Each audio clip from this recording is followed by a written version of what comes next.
ఇండస్ట్రీలో చూస్తుంటే కొంచెం ట్రాన్స్ఫర్మేషన్ ఫేజ్ లో ఉన్నాం అనుకోవచ్చా? కొత్తగా ఏఐ వస్తుంది, ఏఐ వస్తే జాబ్లు పోతాయని ఎంత మంది భయపడుతున్నారు. లిటరలీ స్టూడెంట్స్ అయితే ఇప్పుడు మేము బాగానే బీటెక్ చేస్తాం కానీ తర్వాత జాబ్ ఉంటుందో లేదని భయపడే చాలా మంది ఉన్నారు. కొంతమంది అయితే బీటెక్ చేయకుండానే డ్రాప్ అవుతున్నారు. మరి అట్లాంటి వాళ్ళకి ఇక్కడికి వచ్చిన తర్వాత ఇప్పుడు ఫర్ ఎగ్జాంపుల్ వాళ్ళు కోర్స్ కంప్లీట్ చేసిండ్రు, 2 సంవత్సరాలు గడిచింది, అవుట్డేట్ అయిపోయింది అంటే వాళ్ళ పరిస్థితి ఏంది?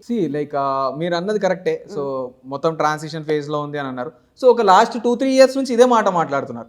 సో ఇంకా ఇదే మాటకు మనం ఆగిపోలేము. సో ఈ మాట 3 ఏళ్ల నుంచి చెప్తున్నారు. ప్రతి ఇయర్ పాస్ అవుట్ స్టూడెంట్ ఇలాగే భయపడుతూ ఉండలేడు కదా. కరెక్ట్. ట్రాన్సిషన్ అనేది నేను సింపుల్ గా చెప్పాలంటే ఎక్స్టెన్షన్ లాగా జరుగుతుంది. ఫస్ట్ ఏఐ అన్నారు, తర్వాత జెన్ ఏఐ అన్నారు, తర్వాత అజెంటిక్ ఏఐ అన్నారు. ఇవన్నీ ఏఐకి సంబంధించినవే. ఫస్ట్ నీకు రావాల్సింది ఏఐ బేసిక్స్. నువ్వు ఏఐ బేసిక్స్ లో నువ్వు పర్ఫెక్ట్ గా ఉన్నావు అని అంటే నువ్వు జెన్ ఏఐ చేయగలుగుతావు. జెన్ ఏఐ లో పర్ఫెక్ట్ గా ఉన్నావు అంటే నువ్వు అజెంటిక్ ఏఐ చేయగలుగుతావు. సో ఒకదానికి ఒకటి కనెక్షన్ ఉంది, ఇంటర్లింక్డ్ ఇవన్నీ కూడా. మీకు రావాల్సిన బేసిక్స్ మీరు పర్ఫెక్ట్ గా ఉంటే ఖచ్చితంగా మీకు జాబ్ వస్తుంది. సో జాబులు పోతాయి ఏఐ వస్తాయి అని అంటే మరి ఇప్పుడు వస్తున్న వాళ్ళందరికీ ఎట్లా వస్తున్నాయి?